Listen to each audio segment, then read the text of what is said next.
Hi, everybody. Welcome today. Glad you're with us. Still got something going on here. It's one of those days, ladies and gentlemen. Do apologize. There we go. Okay, got everything moving now. Welcome today. We're glad you're with us. We're going to be doing some live Q&A. I'm going to go into channel in just a minute. But before we do, we got a couple of people we want to introduce and bring on very quickly. We have Kathy Moran, who's with us here today. Hi, Kathy. Hi. Such a pleasure to be here today. Thank you. We're looking forward to today. We have a lot of questions that came in today, so Kathy will be handling the questions.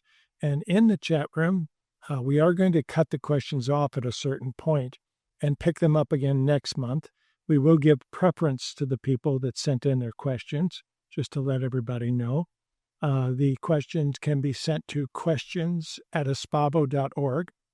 Let me bring this microphone up a little bit so you can hear me. There we go.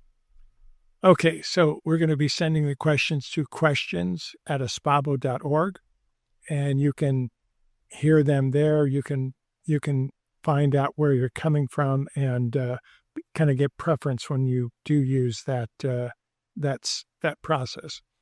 We will answer some questions in the chat room, but the chat room is going to be kind of busy. And for that, we have Debbie, who's going to be handling everything. Hi, Debbie. Hey. Good. What? Okay. Anyway, we're looking forward to this today quite a bit. We do have a slight echo going on. We're going to do our best to try and minimize that. We do have challenges from time to time with all of these fun things that we work with. YouTube, I think I have YouTube karma. I really do. But we'll work with that. We'll figure it out. So anyway, welcome today.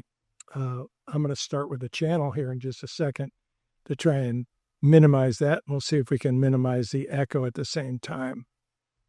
I'm going to turn somebody off here. We'll see what we got.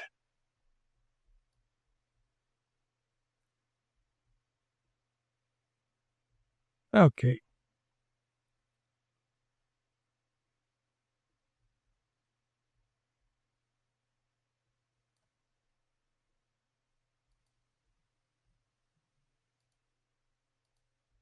There we go. Okay, still have the echo. We'll try one more. We'll see if we got the echo there. We do. I'm not sure quite where it's coming from, so we'll put these two people back. Some feedback somewhere along the way is driving us a little crazy, but we'll get there. Okay, just run real quick over the screen to make sure we don't have anything going through. We don't. Anyway, I'm going to drop into channel here, bring a quick channel because, like I said, we do have a lot to talk about today. But the group is moving quite a bit of energy. And I will tell you, they're coming up with some very interesting things. Recently, we did a seminar on working with all of the process having to do with multidimensionality. And since that time, they have been absolutely adding quite a bit to it all and working with it in different ways. So let me start there. I will simply bring the group through and let them speak where they want to speak. Thank you all for being here today. Very honored to be with you. All right, let's take a breath. Good.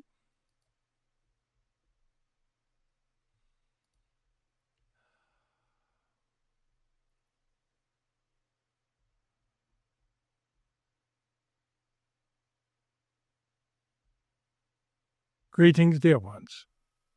I am the Keeper of Time. I join you this day with great pride. There's so much has been taking place, and now planet Earth is starting to shift and go in a whole different direction. We're very excited about the possibilities. We know that you see challenges.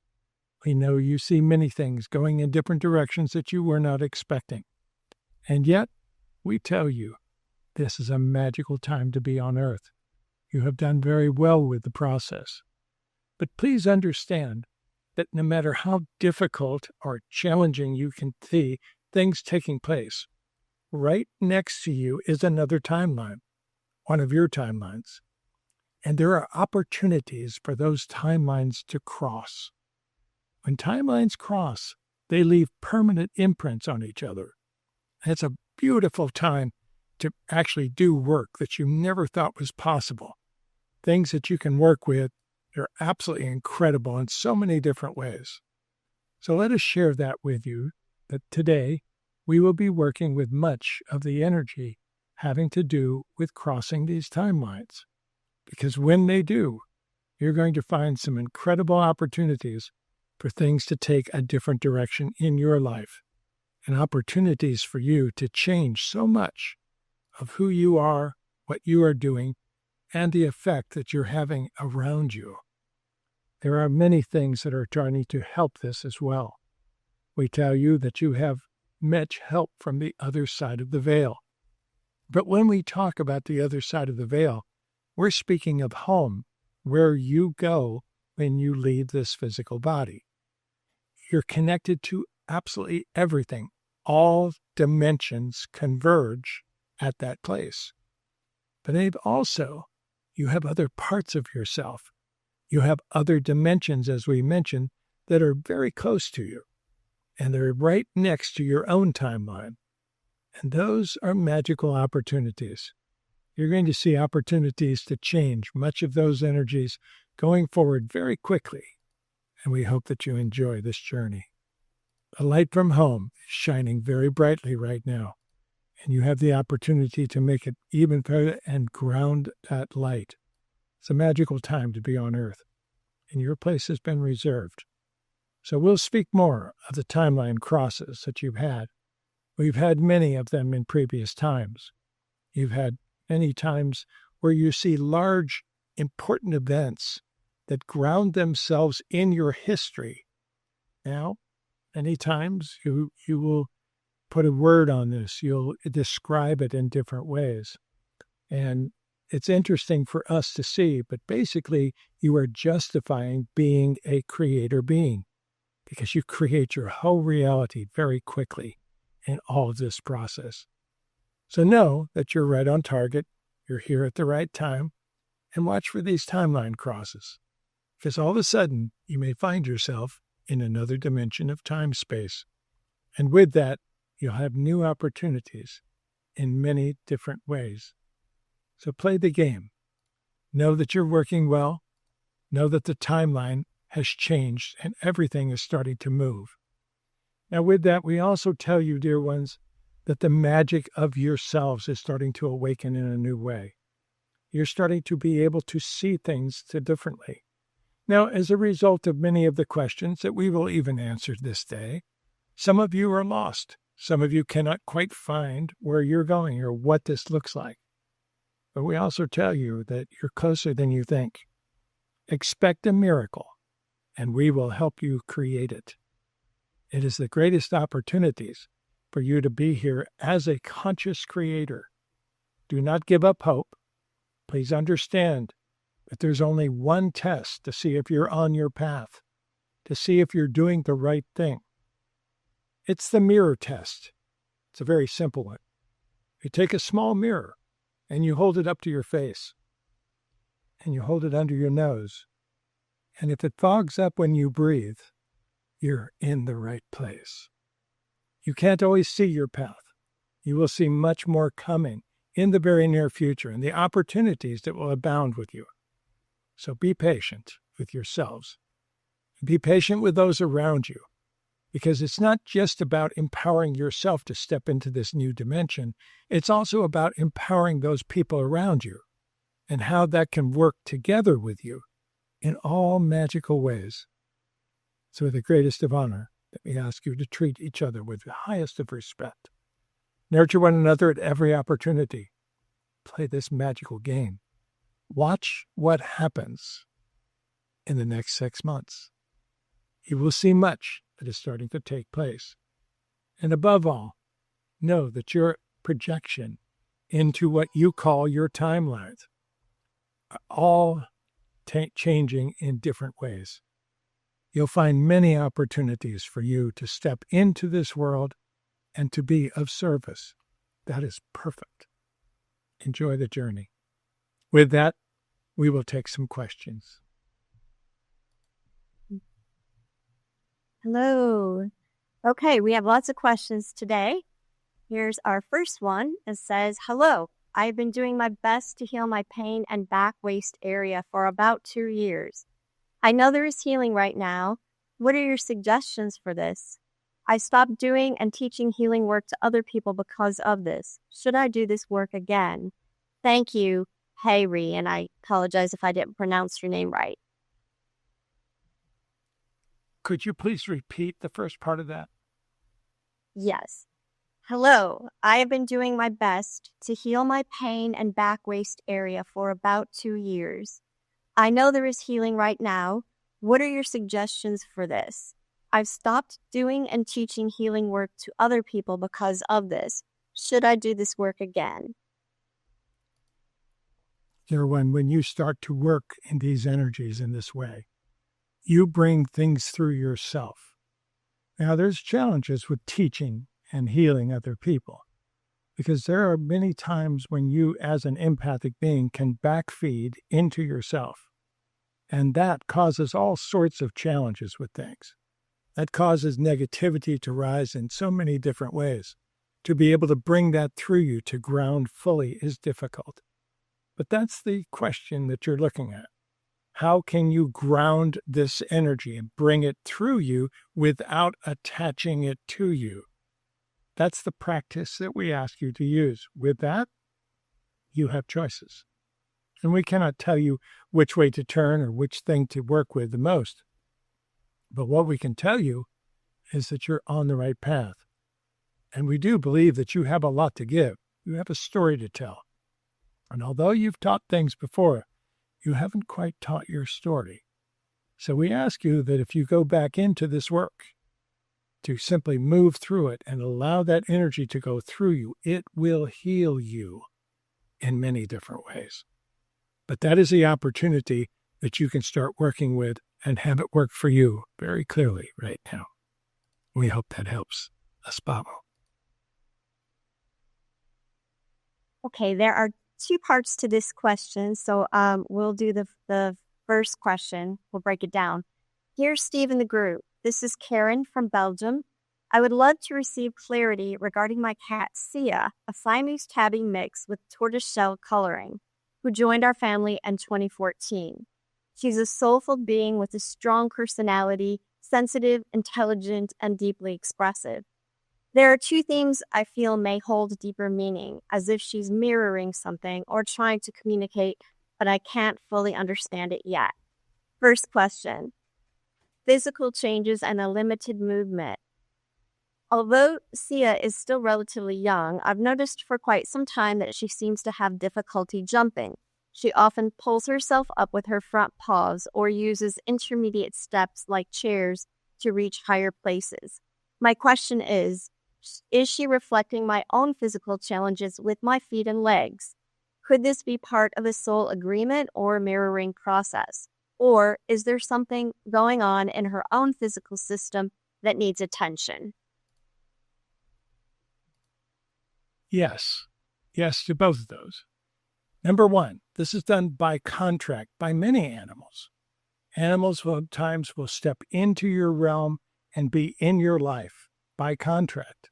And there are times when that contract becomes very intense. It is intense for this animal because she is basically taking your energy and mirroring it back to you. Now, in doing so, she's actually relieving you of much of the difficulties and especially the pain that you would normally be feeling. So as a result, you are able to move through a lot of this energy without having to deal with much that you have been working with. So know that you're on the right path. Now, the idea is to simply find that nature to be able to reflect with her. If you are able to find a comfortable space for her and work with her to rekindle her legs, to make her stronger, she will also reflect that in you. This is done by contract. There are times, dear ones, where animals come in and actually stop you from stepping on the other side of the veil and take your place. This happens all the time, especially in the animal kingdom. The love that these beings have for you is unbelievable. The things that they will do for you to carry your pain are unbelievable, and that's what's happening here. So the first thing, thank her. Give her the essence that you know what she's doing. Understand that she's doing it by contract and she's doing it by choice. And that in reality, if she can heal herself, she will mirror it to you. And if you can heal yourself, you will mirror it to her. Those are the ideas. Step forward. Enjoy this journey. Aspavo. Okay, and here's the second part to that question. Since a second cat joined us in 2021, Sia has chosen to spend most of her time upstairs. She often calls or cries loudly, a deep and insistent vocalization that has become more frequent and intense.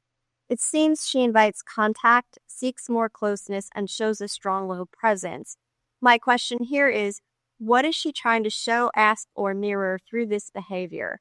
Does she need more exclusive attention? Is she processing emotional unrest, or is there an energetic reason behind this that I haven't yet seen? Thanks so much for your insights regarding this, Steve. Yes, she's calling for more attention. Now, please understand, you may have it to give, you may not. But part of what's taking place here is this animal has not been able to communicate to you fully. And that is causing a frustration level. Part of what you're dealing with here is this animal happens to be multidimensional. So she is picking things up from other dimensions of time, space, and trying to communicate them to you, sometimes through these whines, sometimes through these difficulties and these noises that she'll seem to make. And then she'll want your attention because she'll try to bring that to you in other ways.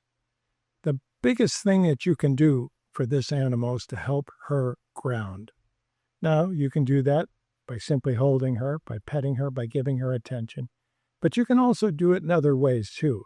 And you can enlist the aid of the other cat to help do that. That will start to open the door. And if you can simply tell the cat that you understand that they're trying to communicate and the frustration around that, some of this inordinate behavior or this painful expression of behavior will start to slow down and stop. She's on target. Give her credit for what she's doing and know that she's in the right place at the right time. Aspavo. Okay, and we have also 3 parts to the next question. Greetings to the group. I appreciate and love you all. My questions are, here's the first one. In 1982, I traveled to Egypt to see the Great Pyramid. Afterwards, I had a dream there was a hidden door in the king's chamber that opens with musical notes. Is it there? It is not there in the physical presence. What you are picking up on is some of the original plans of the pyramids. You were there. You had part of that design work yourself. You see, there are so many things taking place with the pyramids that have been misunderstood. Were there 5,000 beings that put these pyramids together over 100 years? Yes. But the reality is they had a lot of help. And they had help from what we call EDs. You have called them ETs, extraterrestrials. We call them EDs, which are extra dimensionals. The reality is most of them are in dimensions very close to you. You were one of these beings that helped to create some opportunities for communication from eons of time in the future through these pyramids. They were also portals that were able to channel energy and store energy. So they were used for a lot of different things. But the reality is, even though you came in with these blueprints, they were not able to be manifest in the way that they were done, that they were originally set out. So this particular door was abandoned, but it was certainly there, and it was certainly there in your mind. You were the one who drew up the plans for it. Aspabo. Okay, and her second question is, are the 134 columns in the Temple of Karnak batteries that store energy? Yes, very simply, yes. But on top of that, they store energy that, number one, is no longer being stored in there. Number two, it was an energy form that you are completely unfamiliar with. There are ways of distributing energy that many people were trying to work with here on planet Earth in your time frame, in your dimension. Nikola Tesla was one of them. And yet he was working mostly with electricity. These are not batteries that store electricity. You know you have different forms of energy. You have chi, you have life force energy, you have the universal energy, which we talk about a lot. That's what these were meant to store. And they did for a while, and they did serve their purpose. Now they're mostly remnants, but at some point you may come to the understanding of what they really are, what they were, and how to recreate them. It is coming. You have so much magical things that are starting to unfold. We can't wait to see what you do next. Aspabo do one. Okay, and the last part of her question is, could you comment on the Treasury building in Petra? What was it actually used for? Thanks very much, Yvonne Jackson. That building, which is basically a facade, is a fascinating place. What was it used for? It was used for a lot of things. One thing was to put out a presence, to basically present something, even that wasn't completely there. But it was also meant to attract, to bring people in, because at one point, Petra was a very important crossroads, and they were trying to build it into something even more. It was done through intent, mostly, but the incredible carvings, the incredible work on that building were absolutely amazing. But what was it actually used for? Well, it was used for exchange. It was used basically somewhat as what you would call a bank. But it was not designed in that way and for the long term. It was very short-lived, and it was meant for other reasons. But the interesting part is it worked. Now, when people see it today, they're stunned because the energy that is projected from that monolith is absolutely incredible. And that's probably more important than the reason they actually set it up in the beginning. The reasons they set it up in the beginning were used, it worked really well, and yet we tell you it wasn't that important. Now you'll see much more taking place in this whole energy field around what is happening with it. Aspavo, dear ones. Hey, and our next question, I just want to thank the group for all of the valuable information you provide to us. I've been on the spiritual path for most of my life, but I've experienced some heart, eye, and digestive issues over the past 2.5 years. Prior to that, for the past 75 years, I have been in excellent health and quite active. I realized that I chose to experience this as part of my journey. However, it has been emotionally and physically draining on my energies. Any advice or guidance you could give me would be greatly appreciated, as I seem to be stuck in this pattern of dis-ease, and I would like to break free of it and return to a more active lifestyle. Much thanks to the group. With peace and blessings, Stephen. Absolutely. The physical body is a bit of a challenge because it holds energies and hides energies.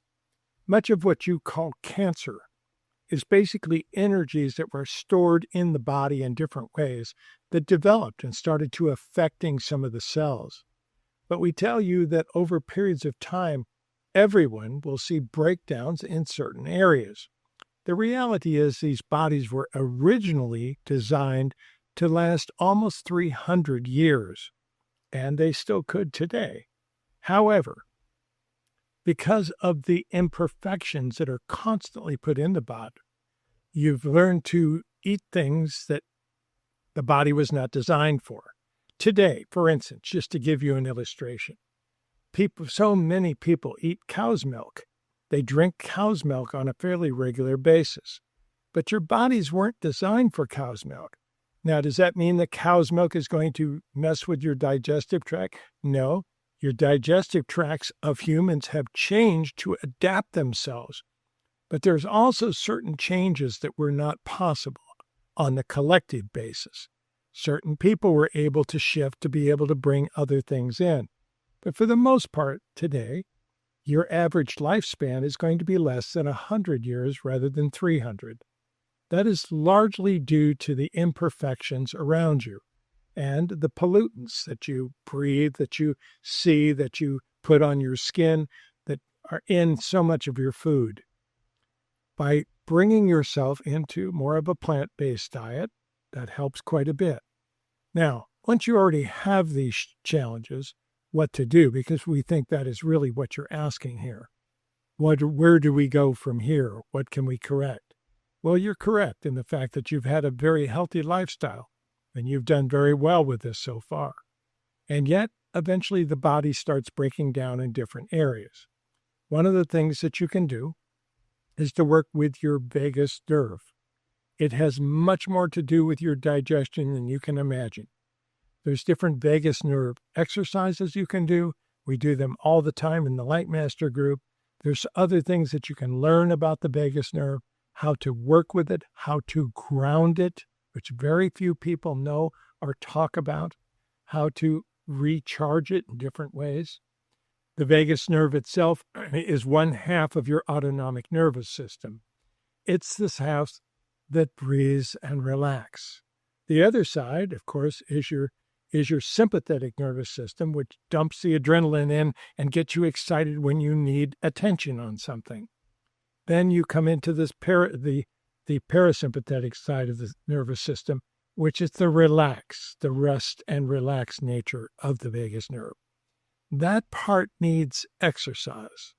So the first challenge about it is relieve the stress by stop worrying about it. You're going to go through natural ups and downs with your physical body over time.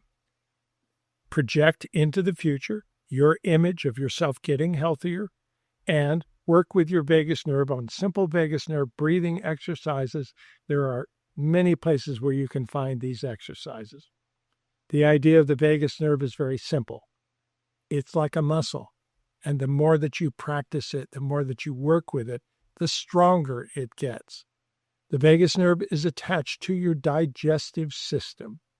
And when the vagus nerve carries too much stress, because it will pick up all the stress that you can't deal with, will land in the vagus nerve. And when you have too much stress situated in the vagus nerve, one of the first places it hits is the digestive system. So work on releasing that stress, work on exercises that can exercise the vagus nerve, and start working in those ways. And we think you'll find some answers and some relief to the situations that you have been working with. Espabo, dear one. Enjoy the ride. And our next question comes from Yvonne Jackson. And she asks, is spirit able to exist or express in a body that functions with an artificial heart? Absolutely. It doesn't make any difference about the artificial heart. When we talk about the heart, we're talking about the energetic heart. You have two aspects of yourself. We can also bring this into your sciences in the area of electromagnetism. You can look at the brain as being electrical and the heart being magnetic, but we're not talking about your physical heart. We're talking about what you fall in love with. We're talking about that part of your heart. And it doesn't make any difference whether it's a mechanical pump that is pumping artificial blood or real blood through your system. What makes a difference is, can you feel it? Can you fall in love? Can a person with an artificial heart fall in love? Of course they can. Of course they can. You found many prostheses that you can use. Today, even so, when a person loses their arm, there's artificial prostheses that they can use and start to work with. It doesn't degrade the spirit. The spirit has adapted a very awkward physical body to be able to use to walk through your life with. And they don't really care whether you have an artificial heart or whether you have a real homemade heart. It makes no difference. You're a spirit more than you are a physical being. So work with the spirit and know that you're right on target with it. You're actually working with some very interesting things yourself. And we tell you, you've come a very long way. You're carrying a lot of wisdom and a lot of grace. Enjoy this journey and ground your wisdom every chance you get. You're a magical teacher, my dear. We hope that you take that and run with it. You know the answers to many of the questions you are asking. Dare to step forward, channel it yourself, and bring it through. Learn to trust yourself. You will make mistakes, of course. You're human. That's the nature of being a human. But the idea is learn to bring through and let spirit lead the way every chance you get. Spavo, dear one.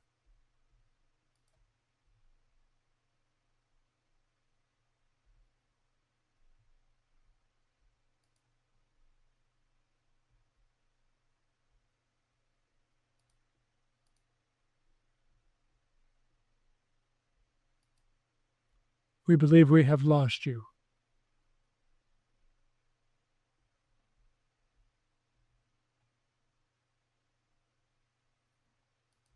We're not able to hear you. Something just happened here. Okay. Can you hear me now? Yes. Okay. Let me go back and read that question.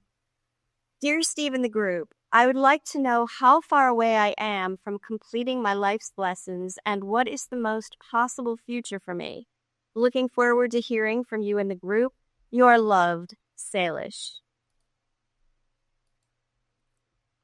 You have completed many life lessons that you have worked with over eons of time. When you were born into this particular life, you had two of them that you were specifically working with. You've worked with one and cleared it. You had almost cleared it in the last lifetime. So you really were only putting the finishing touches on it in this lifetime. You've done very well with that. In fact, you may end up teaching much of this same material. The second one is fairly easy for you. When you go to school in these days in what you call higher education in college, you take a major and a minor so that you have opportunities later in life. Well, you do the same thing with life lessons.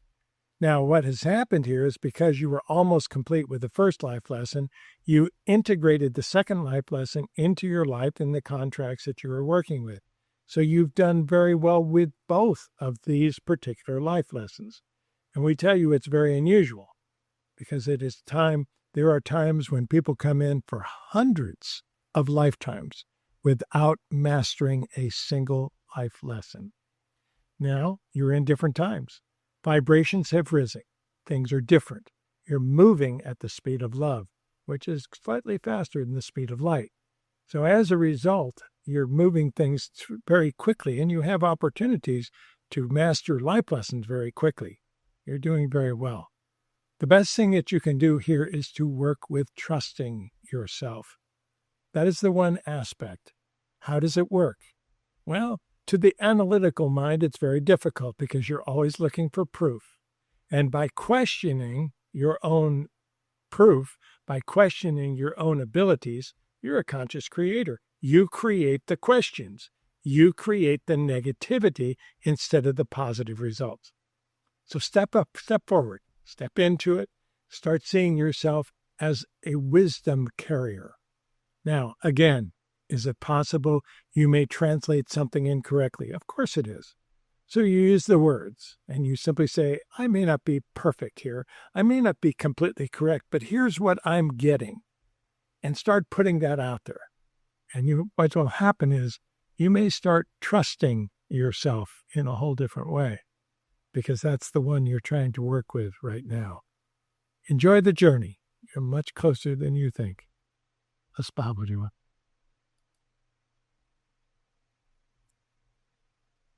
This comes from Tracy F. She asks, I've had some dreams recently that were more real, day-to-day, interactive style with various new people. They feel like I am visiting in the lives of other aspects of myself. So I wonder, 1, am I the dreamer inhabiting my other aspects' body and seeing through their eyes? 2, if so, what is their experience during that time? And 3, and I wonder if I have hosted a dreaming visitor myself. Yes, you have worked in this area quite a bit. We will tell you that in previous lifetimes, you have written the books on this particular subject. So as it comes back in, you can start to perceive things that other people simply would brush off as dreams, as imaginary dreams, as part of the REM sleep state that your brain is basically clearing itself. What is taking place many times is you can actually do work inside of dreams. Now, there's also lucid dreaming, which is close to what we're talking about. But we're also talking about energetic work, which can be done inside of dreams many times. Now, we've also mentioned many times that it's possible for you to go into a sleep state, and as you are coming out of that sleep state, very brief periods in the REM state, you can actually jump into another dimension of your own time. Well, you have done this so much that you can actually pull people into your time frame. Now, what do you do with that exactly? Well, keep in mind, you're a perfect being. Your whole spirit is absolutely perfect. And yet, only parts of you can find the imperfection because you've divided your perfection in all these other dimensions of time-space. You can put back your own perfection, find answers to your own questions in this dream state. Sometimes it will seem through other people, the other beings that you draw in from other related things. Many of them are you. So play with it. Write down much of what you think you know and postulate about what the possibilities are. That will bring you much closer to your own teachings and the things that you came to do in this lifetime. Enjoy this journey. Enjoy the dreams. The spot.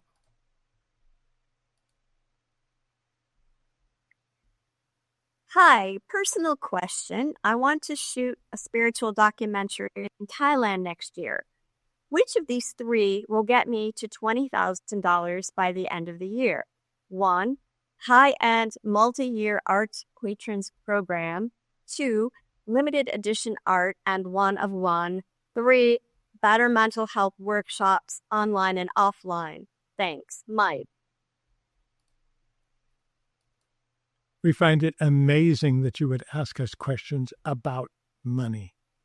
Let us explain from our perspective. We find this quite humorous because money itself is not an exact exchange of energy. It's an emulation of exchange.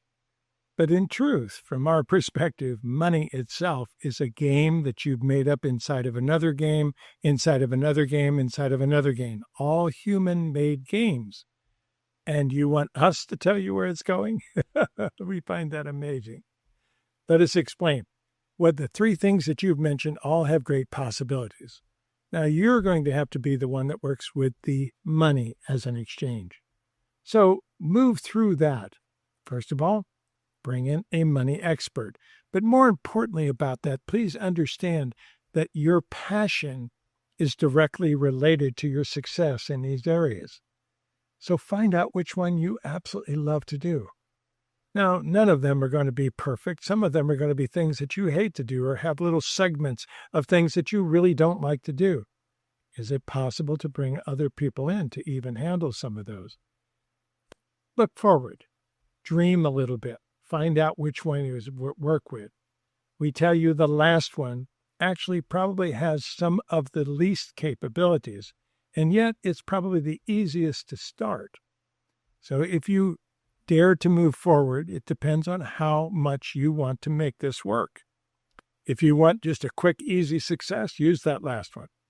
If you want to build something that's going to last and really be powerful, use the first two, and particularly the second one. Now, those are the things that we can tell you actually have the greatest opportunity only if your passion is there. If they excite you to no end, that's the way to go. It's real simple. That's the spirit inside you talking to you about money. As Babo do. Dear Steve and the group, I greatly enjoyed the pet communication class. Pets are such wonderful teachers of unconditional love. And my question is about my son and his dogs. 3 years ago, he adopted 2 husky puppies, brothers named Jordy and Grudy. Jordy is an adorable troublemaker, while Grudy is a loving, zen-like presence. About a year ago, Grudy began having seizures. This started after my son left them with a dog sitter for several weeks during the summer. Since then, Grudy has been on medication, but the seizures have continued. In fact, the most recent one occurred just 3 weeks ago, and these medications make him sleepy and somewhat spaced out. Grudy is no longer the dog he used to be.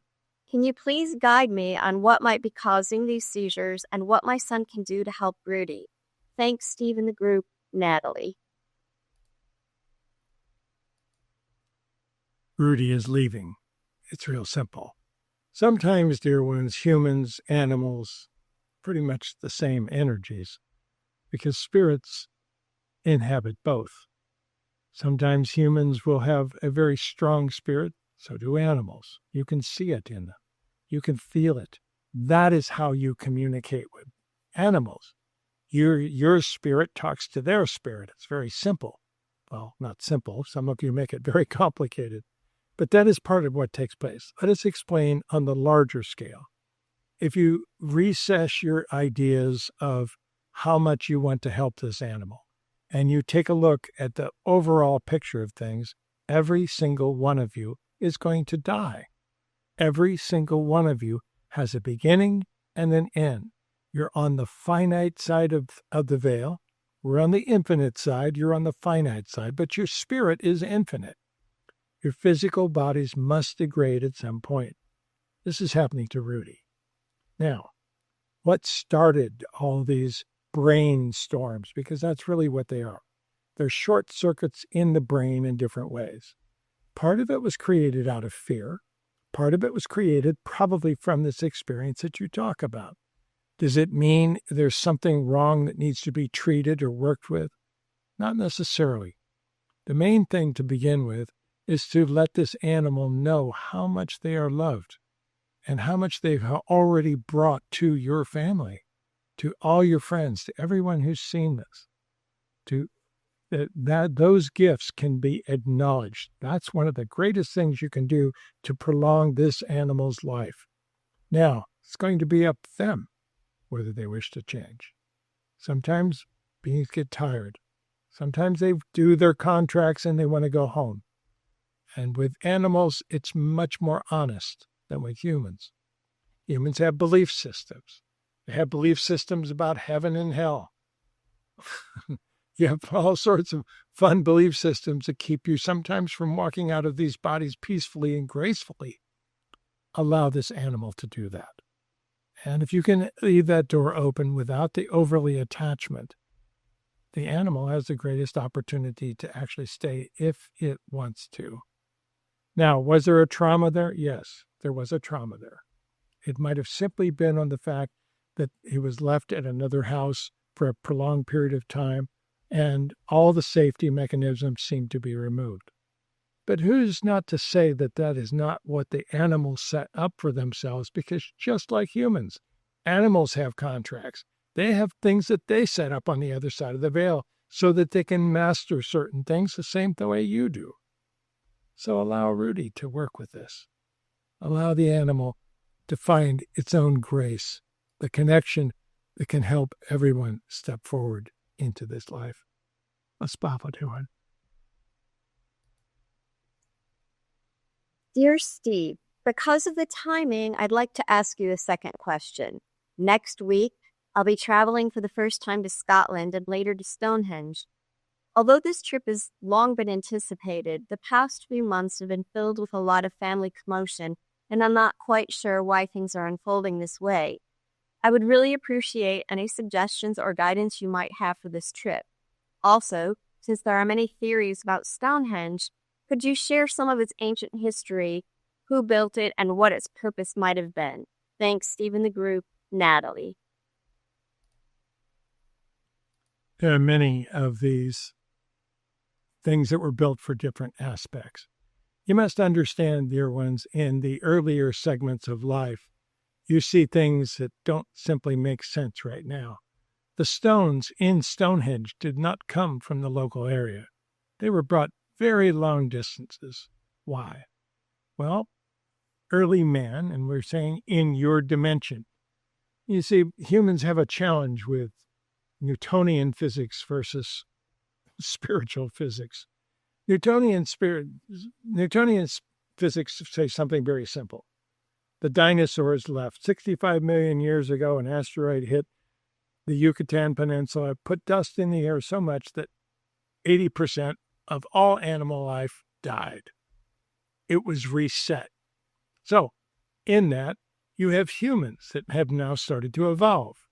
And you can tell you that it's gone from all the different levels to evolve through all the different levels of humanity. That is known by your sciences very well. That would also indicate that the early humans did not have the wisdom or the knowledge to do certain things. And yet, here you have the evidence. Here's what takes place. You have multiple dimensions all around you. We've told you we don't call them extraterrestrials. We call them extra-dimensionals because there are entire races of beings, some even on Earth, that have learned to shift dimensions through the orthogonal matrix, through simple 90-degree turns. And they can appear and turn back and go back and forth. There are many that travel in different ways. You've seen this written out in your science fiction, but we tell you much of science fiction is based in truth that you don't understand, and sometimes actually presented to you in a way of science fiction so that you can understand it. So, in reality, you'll find much of this was pointing toward the actual, it's a clock, basically, to tell you what time it is, to share with you when the aspects of the planting season are going to take place, when you should harvest, all the rest of it. There are many of these. There's an entire city in different parts of the world that do exactly this. A shard of light shines into the corner of one room on one day on the summer solstice every year. How difficult would it be even today to build a house that would happen in? And yet it happens. We tell you on the same city, through another shard of light goes through in another direction on the winter solstice, on the equinox another, and so forth, to be able to see the difference and to see the alignments of the stars. These can help greatly for early humans to grasp something that is going to be important in their lives. You had help. So even though humans have evolved out of very small animals and developed over periods of time, you had a tremendous amount of help. Some of this wisdom was planted by EDs, extra-dimensionals, which you have called ETs. We hope that helps. You're going to find much more of this. The evidence is building and building, so much so that it's very difficult to ignore. And even though your governments haven't actually acknowledged it in the ways that they already know, they have hidden it well. They have intentionally hidden it. Even some of the deals that have been made with these EDs have been well hidden. But the reality is, it's happening so often now, and evidence of this is taking place in so many ways, that you'll start to see it. Will they ever land and make themselves known? They've been landing all along. They've been here. Sometimes they actually have a physical show of presence so that many, many people will see them simultaneously. It doesn't make any difference. The governments ignore it. The governments deny it. They give it another story or say something else like a weather balloon. And then it grounds itself into falsehoods. The reality is that has happened over and over and over again. Just know that many of these things are there. When you go there, you will feel a spiritual presence. That is what it's used for today. It's used to bring people to awareness, to awaken them from the dream, that they are much more than what they see in a limited dimension of time-space. So when you see these monolithic stones, when you see this beautiful arrangement, you're only seeing less than a third of what was originally placed there. For many of these have been removed or destroyed intentionally over the years. But the fascinating part is you will get an imprint of this energy from long ago as you see it. And that is worth the visit. That is worth working with. Enjoy the journey. And enjoy the imprints. Aspaba. Dear Steve, first of all, nice to speak to you again. Hope you are doing very well. I felt the pull to get a question in for the 2-minute reading. You already know a bit about me. I'm a reader, healer, and homeopathist, and I am in love with this beautiful work, my son, and dancing. My question is, however, about my love life. For a while now, a couple of years, I feel ready and open to meet a beautiful woman to be in a committed spiritual relationship with. I feel I have a lot of love, lightness, and depth to give and receive. I have the feeling she is there for me. I'm ready for it, but for some kind of reason, the last years, it never worked out. This makes me feel a bit more unsure. Is the timing off? Am I missing something here? Do I need to work something out first, or is it just being patient?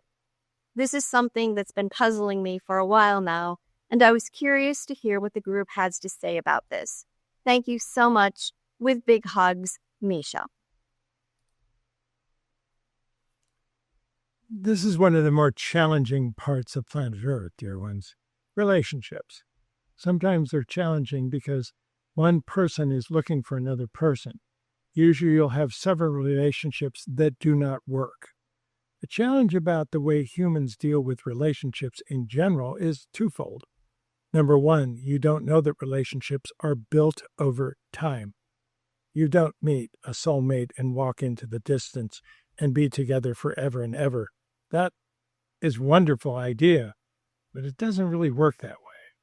So the other challenge about relationships is that many times a person judges a relationship by the way it ended. If you talk to someone about their first marriage, tell me about the person that you married in the beginning some years ago. They'll tell you all these wonderful things, and then they'll say, but this happened. Well, the reality is some relationships are not going to last that long. But it doesn't mean that you can't get what you came for with them. Many times the children are born and they live forward and move into wonderful energies, even though the relationship builds up. And we're saying this because when this happens over and over and over again in a person's lifetime, they start looking for the perfect match. And there is no perfect match. Relationships are built. It means that you come in on this level here, and you want someone to walk with you on this level, to dance with you, to be in love with you, to be in spirituality with you. And yet, many times, the greatest relationships look like this. Now, sometimes it causes awkwardness because you want to be this person's teacher. And you can be their teacher or you can be their lover, but you can't be both.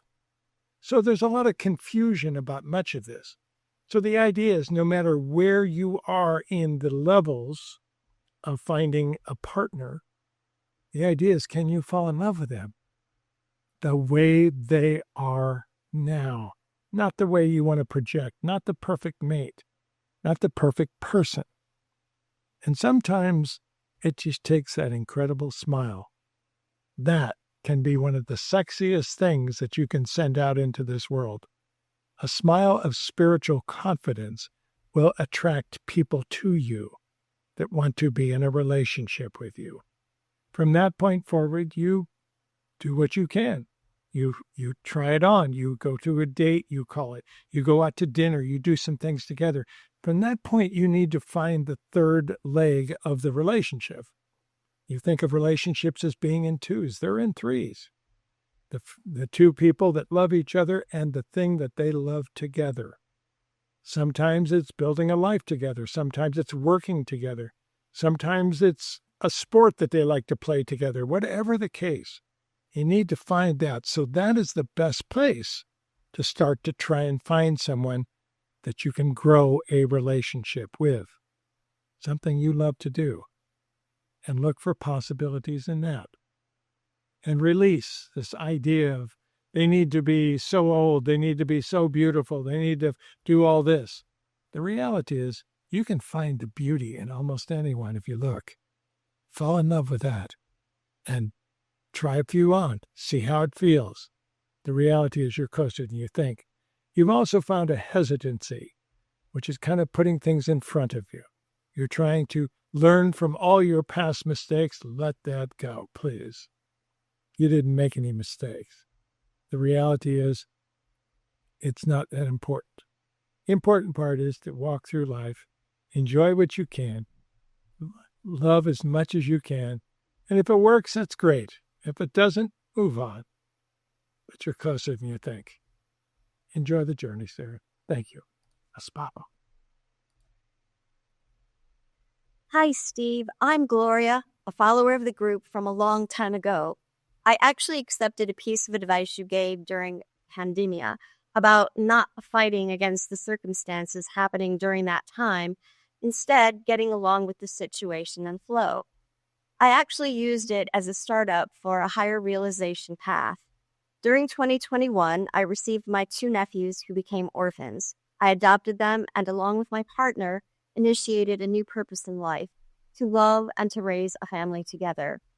5 years later, I can tell you that it has been a catalyst to grow and evolve for all of us. We give and receive love and joy, but sometimes we also receive anger and discouragement. My question today is, if we are going to heal the whole family and see all our children flourish as human beings, with the certainty that we have made a difference in their lives, I also accept any guidance the group can give us to serve this purpose. Thank you in advance for your answer, Gloria.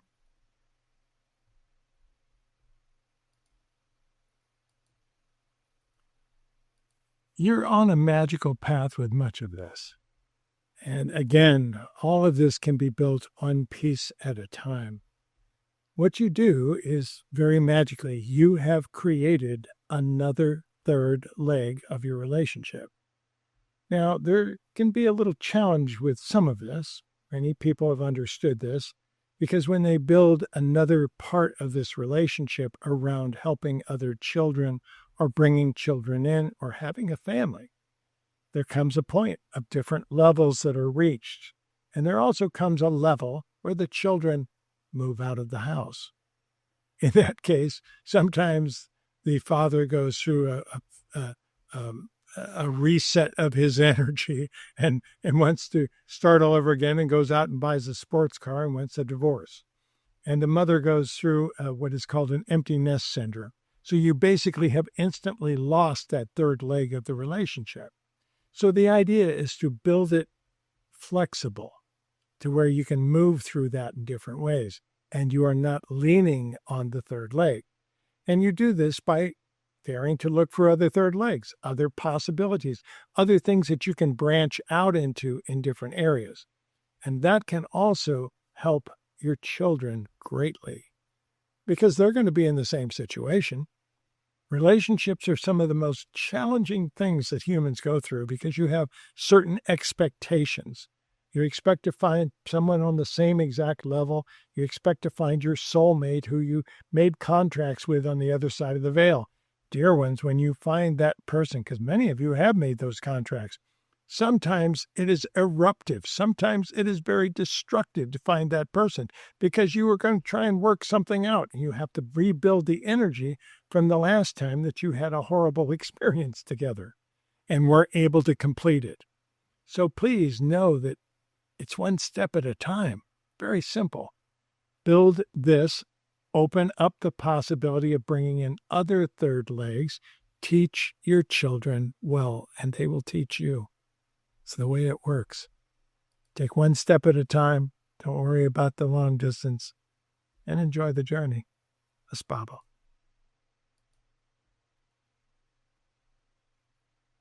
The next question comes from Renee. I have the following question. Is there a favorite key and rhythm that resonates with the fifth dimension? Thanks in advance and kind regards, Renee.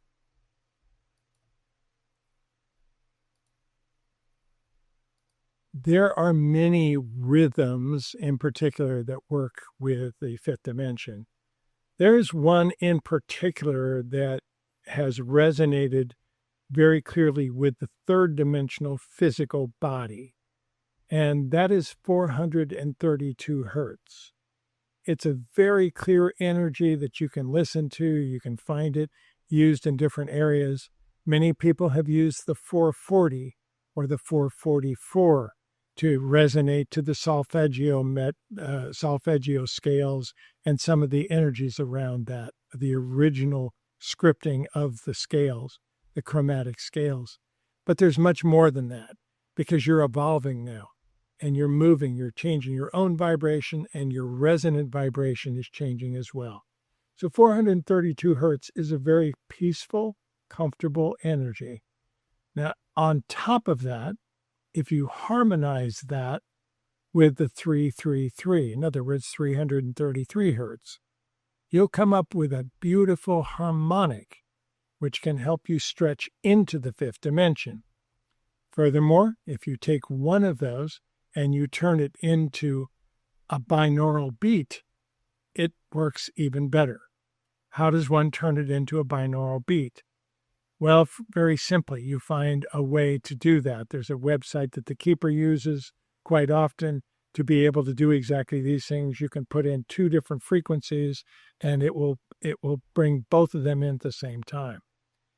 If you bring them in very close, it'll have a waving effect, almost as if it's coming in and out. It's not actually. Your brain is going from one side to the other very quickly.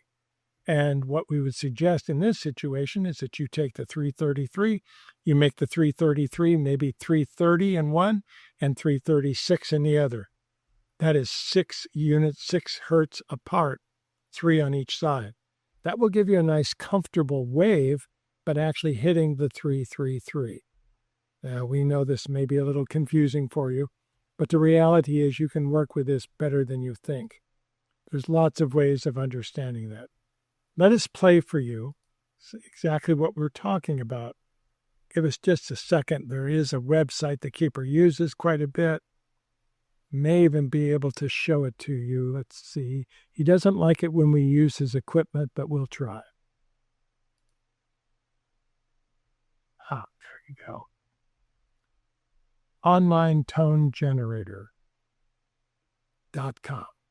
Very simple. If you go there, you'll find that 432 is actually one of the places that they actually have. It's right here. You'll see it there. 432 hertz is so common that it's marked out right there to be easy to find and easy to work with. Let's see if we can play that for you.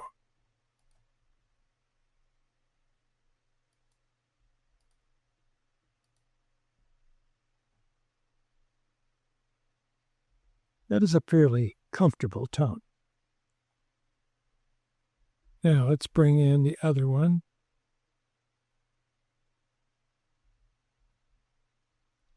.330 and 336. The harmonic is such.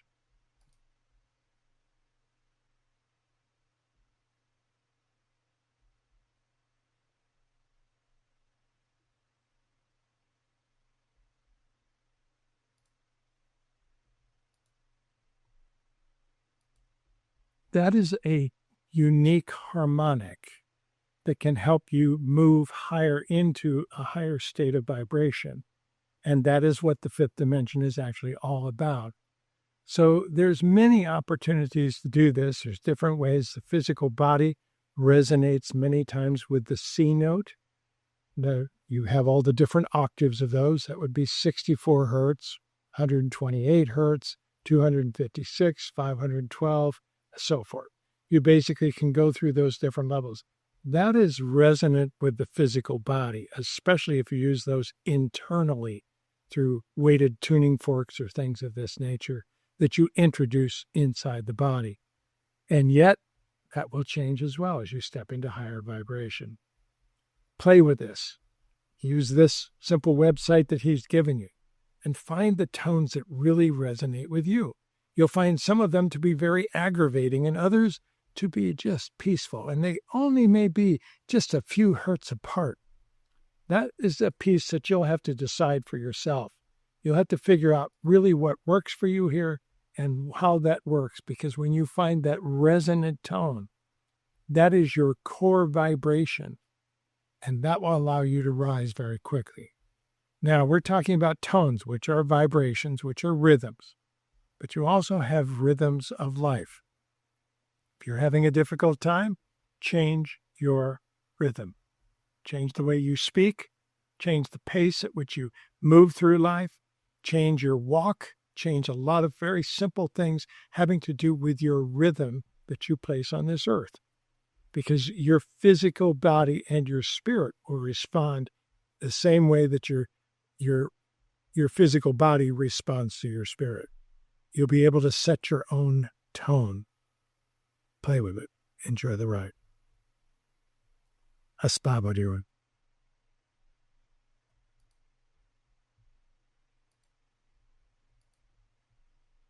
I have taken the 11 other selves class. I want to know how we split into many other selves from one of the 11. I've encountered individuals who have split off from the original and started a new life. How does that work? Handy D. The multidimensional aspects of everything is absolutely fascinating, and yet it's very difficult to understand.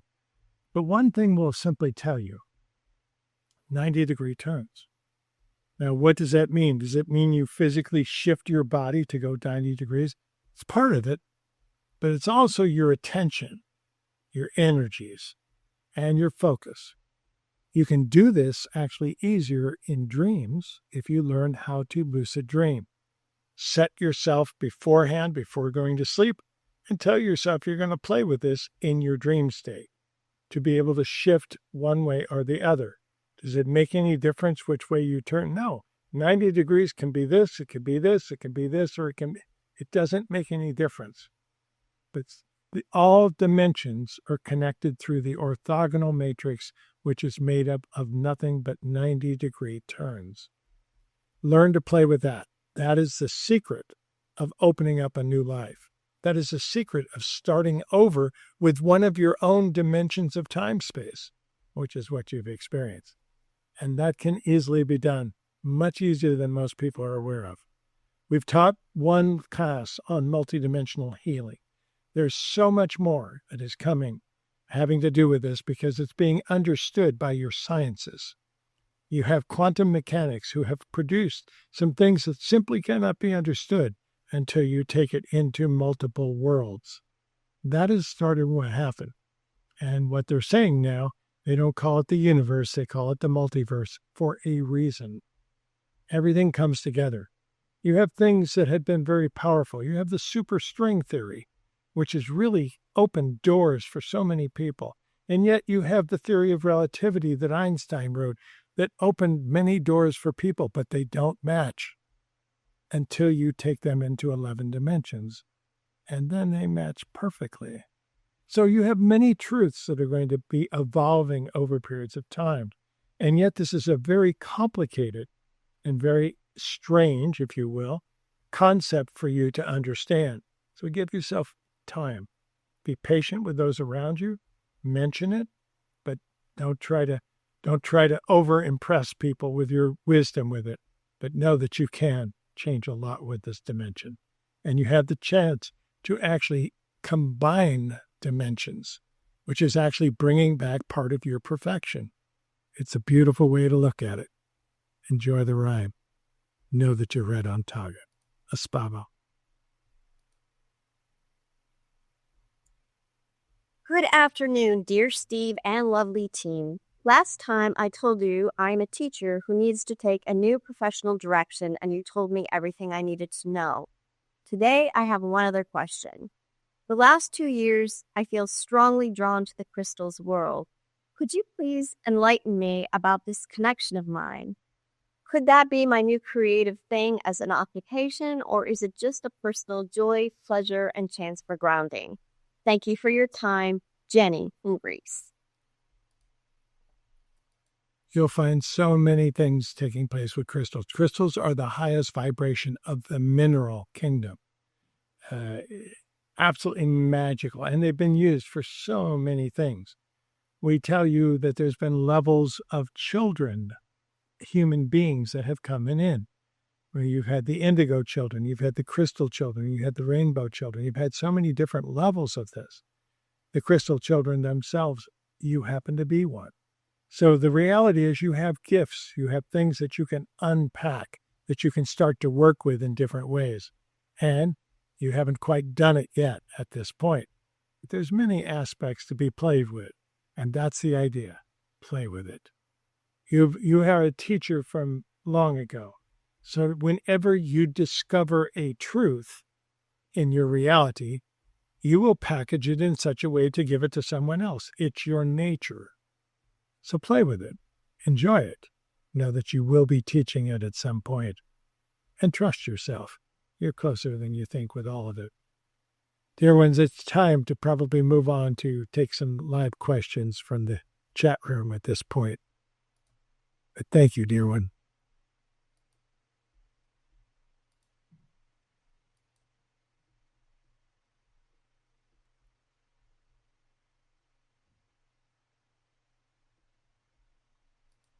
We do not have voice.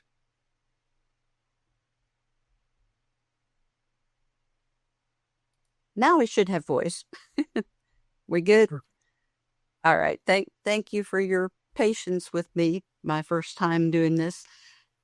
We have 7 questions, and I will start at the top of the first received ones. Several are personal questions, and a few are more general questions. So the first question is from Rebecca, and I will try to pronounce her last name, Venkatraman.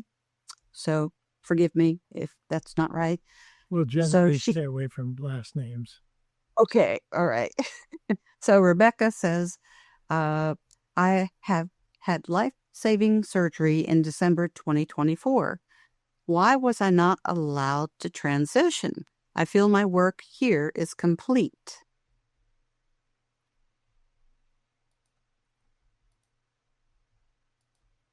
You did transition. You did transition. Basically what took place is that when you are on the other side of the veil and you come in with this incredible empathy, the empathic abilities that allow you to tap into other people's energies, you set up exit points. You set up opportunities to go home. You say, I may be done with all my contracts. I may be finished with my life lessons, and I'm super sensitive. How can I get out of here? So you set up opportunities. You came across one of those opportunities. We call that a phantom death. There are sometimes people experience what you call NDEs, near-death experiences, where they're met with someone who says, no, you're not time, it has to go back. You did this yourself. Now, you're also part of a collective. You're not a single person. You're in multiple dimensions at the same time, and you must leave at the same time. You're born at exactly the same instant. You enter through the veil, and you anchor on planet Earth, incarnate at exactly the same time in all 11 dimensions. The same is true when you go home. So part of what took place here is you came across this opportunity to go home. But it wasn't just your decision. It was all of the decisions. And although you were ready to go and quite frustrated at some point, the reality is you couldn't because the other parts of you were not ready to go. They're getting close, I will tell you that. But at the same time, you may be one of the ones that decide to stay. This is entirely up to you, dear ones, because there's no right or wrong about any of this. It is not wrong to die.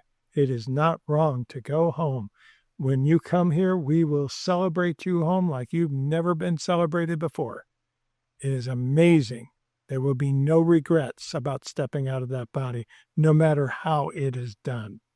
And yet, we tell you sometimes you've gone to great lengths to be there, to anchor yourself in a physical body, to go through life, to go through childhood, to go through the teen years, all the fun things that you have to go through to be where you are right now. So do the best that you can. Make the most out of it. Find those passion areas. Find that life purpose and step into it as best you can. That'll be the highest possibility, and that will also lead you to the possibility of aligning the other dimensions if you truly want to go home. Spava, dear one. Enjoy this part of your life. It's all new. Spava. Thank you, Steve. Next up, we have Rosemary Carden, and she says, "We are living in interesting times. I feel peaceful and have no wish to leave my property. I prefer being with my animals and nature. What role am I supposed to be playing in this strange game?" That word, supposed to, is a very confusing word for us on this side of the veil. The reality is there's no supposed to. You decide every step of your path. Many times you do not make the path up until your foot almost hits the ground. And yet it can be incredibly exciting. Now, that is the piece, the excitement. Where does your heart want to lead? Where is your passion? What are you here to really do? What do you love to do? Not necessarily what you're good at, because those can be two different things. But what do you love to do? And to constantly keep a new area of this. It's in the near future, we're actually going to be doing a whole process of rejuvenation. We're going to be doing a 2-day class on rejuvenation, how to keep the brain alive, how to invigorate the brain as you age, how to invigorate the body as you age. We're going to be doing several of these things, and all of them involve passion. All of them involve finding those pieces that you love to relearn. And that's the other part. Learn something new every single day. It could be something small. It doesn't make any difference.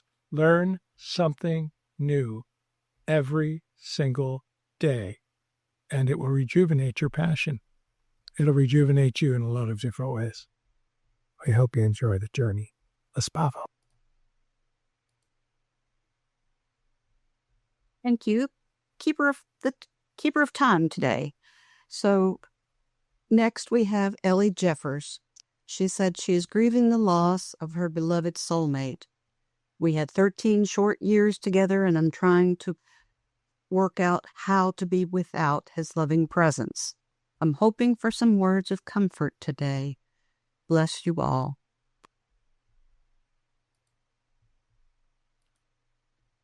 Grieving can be a big challenge on planet Earth, because what happens is you walk next to someone in love, and suddenly their physical presence is gone. There's a hole in your heart, and you walk around feeling empty. All the things that you did to bring joy into your life were done in harmony with this person, and suddenly they're not there. On top of that, if you've been together a long time, which you say you have, the challenge is that you've got many experiences together, and of course the greatest fear is that you won't have anybody to tell those stories to. That's the first part. Tell the stories. Tell as many good memories that you can. Are there going to be some tears? Of course there will be. Of course. Tears are life lubricant. They're perfect for exactly what you're experiencing. Now, grieving is not is challenging no matter what. Now, is there a time? Are you doing it right? Should you be done at a certain point? You cannot put time frames on grieving. We'll tell you that right now. Many people will grieve for years and years and years. Others will grieve for a few months and be past it. It doesn't make any difference. What makes a difference is how you block yourself from moving in a new direction while you are grieving. So understand that that person is going to be missing. There's going to be parts that you have to reconnect in different ways. And try desperately not to close yourself off to new relationships and new loves, new opportunities for that. And tell the stories. Above all, relive those stories. Relive all the fun times, all the opportunities that you two played together, all the fun memories that you had envisioned one day of telling your great-grandchildren. Those are the things to ground. Write the book. Do all those things perfectly. And that will actually help you to start to rework this person in your life. You see, grieving and death is not actually forgetting about a person or letting go of them. What it is finding a new place for them in your heart. The keeper lost his love of his life. For 48 years they were married. They were together for 52 years. And they did many things together. He had to experience much of this process. Today, she's in his life. She makes him laugh all the time. She has these little inklings that happen all the time. For instance, it was Mother's Day not long ago, and he was sitting out on the lawn, just thinking about her, wishing that he was here, she was there, to wish a happy Mother's Day, and he simply said, "Happy Mother's Day." And a hummingbird came up with about 18 inches of his face and just moved back and forth between his two eyes for the longest time. After about 15 seconds, he put his hand out to see if the bird would land on his hand. The bird didn't land on his hand, but the bird didn't move. They kept going back and forth and back and forth. If you look for them, they will find other ways of coming into your life. And that's the secret of grieving.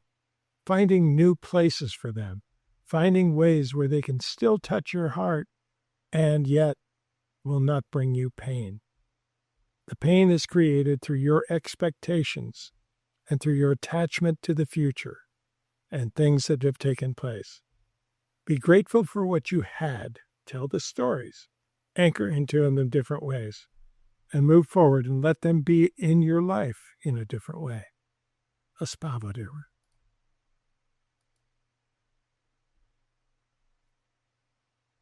So heartwarming. We next have a question from Julia Warzinska. She says, lately I've noticed issues with memory, focus, and understanding coming in waves. My intuition is getting stronger, and it helps me cope. It feels like my spirit is guiding me, but my brain struggles.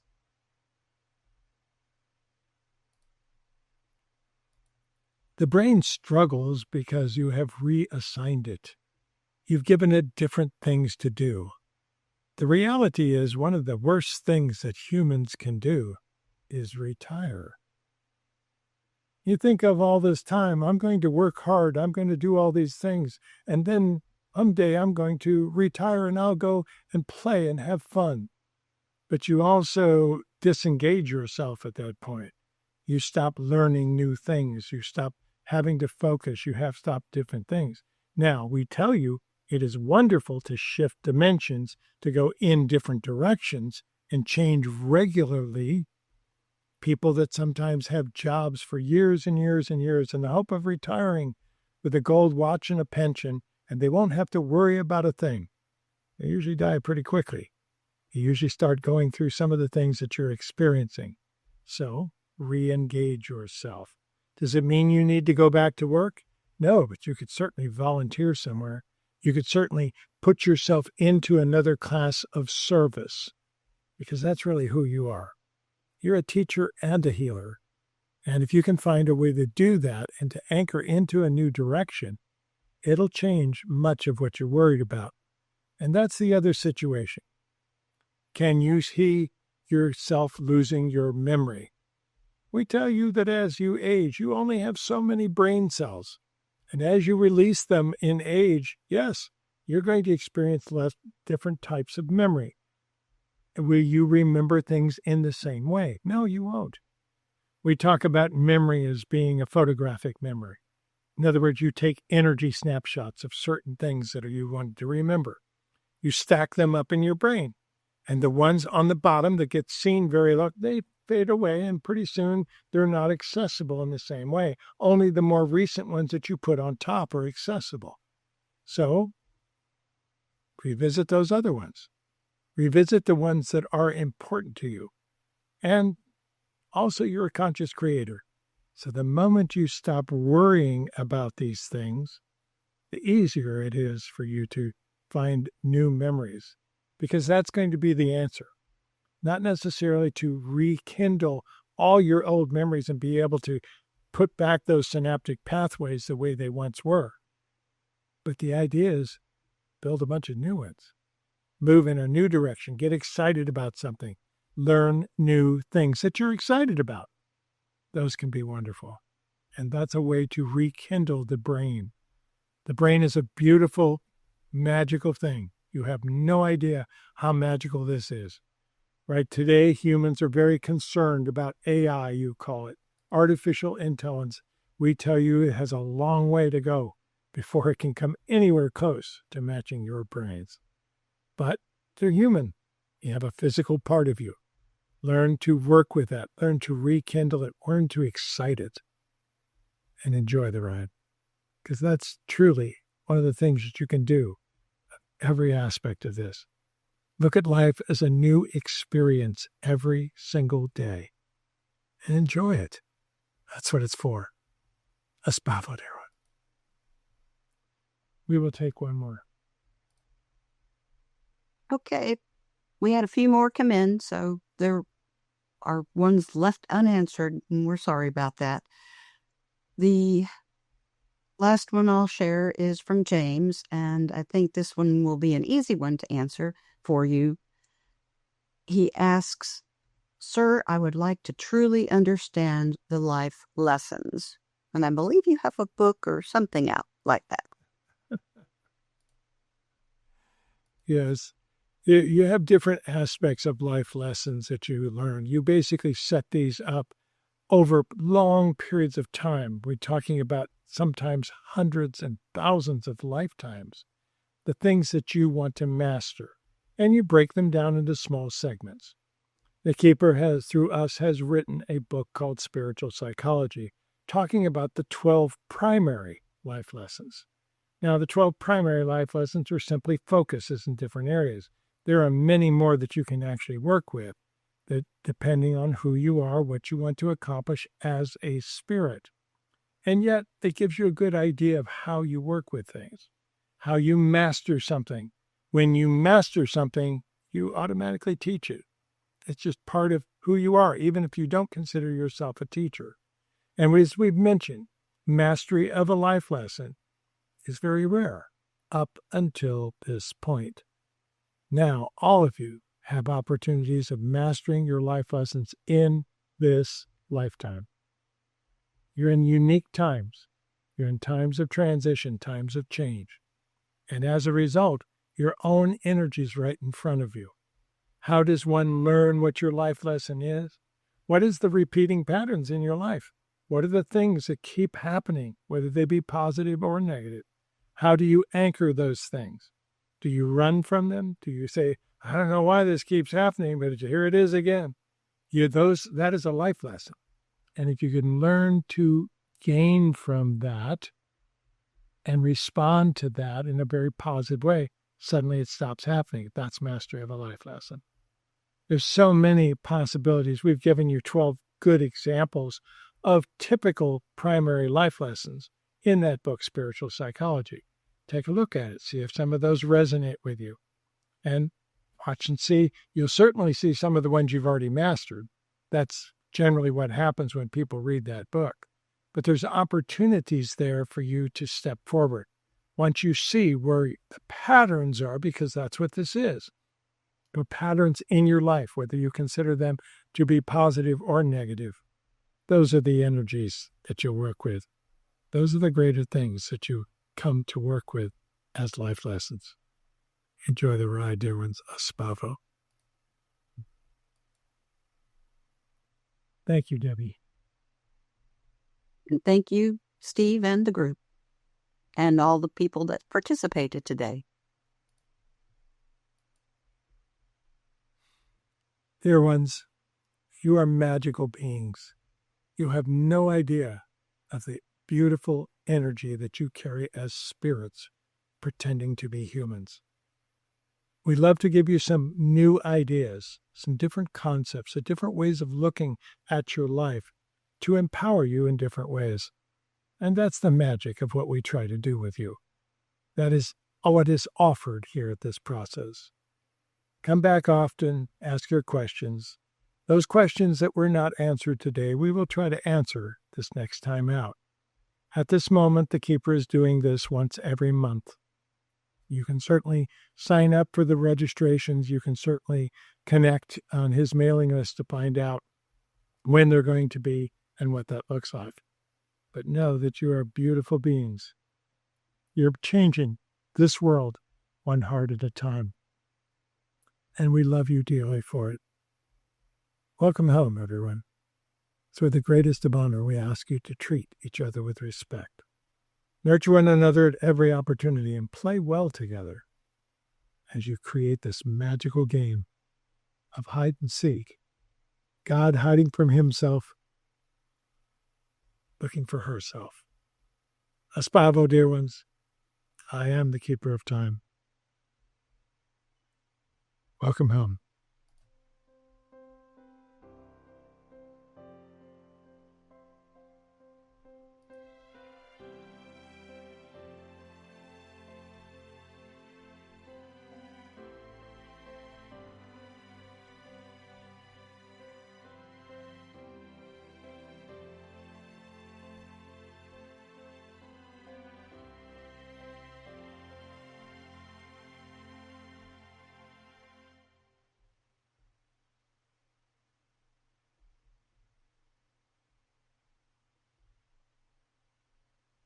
Thank you, everybody, for being here today. We appreciate it. If you'd like further information about this, you can find that at steverother.org. You can also sign up. You can basically click the like button, and you can join our list here at YouTube. We have several things planned at YouTube, all free of charge, of course. You can be notified automatically if you simply click that little subscribe button at the bottom.